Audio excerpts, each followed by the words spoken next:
السلام عليكم ورحمة الله وبركاته. عاملين ايه؟ حلوين يا رب تكونوا بخير.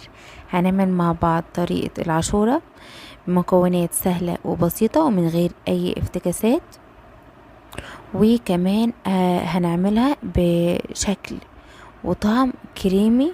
هتعجبك جدا بإذن الله لو جربتيها بنفس الخطوات والطريقة اللي انت تشوفيها معايا في الفيديو ده.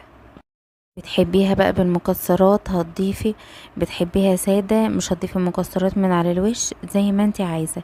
شايفين القوام بتاعها كريم ازاي زي ما قلتلكوا، والطعم بتاعها تحفة. مش مستخدمين كريمة خفق ولا كريم شانتيه ولا اي حاجة من الحاجات دي. طبعا لو الميزانية بتاعتك تسمح والحاجة موجودة عندك يعني حطيها، هتديكي طعم غني اكتر واحلى. مش متوفر فعادي جدا، مفيش اي مشاكل، هتعملها بنفس الطريقة اللي انا هعملها في الفيديو ده.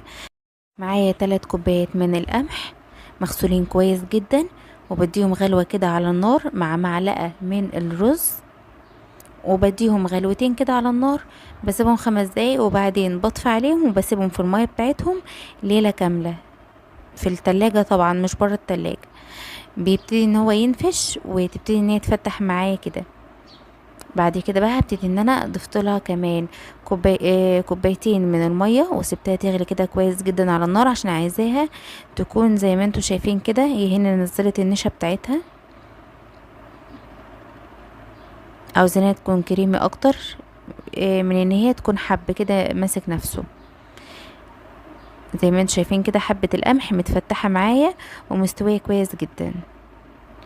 وان انتي تبيتيها كده بعد ما تغليها، ده بتسهل معاكي السوى علشان ما تستهلكيش غاز كتير، وفي نفس الوقت برضو السوى بتاعها بيكون احسن.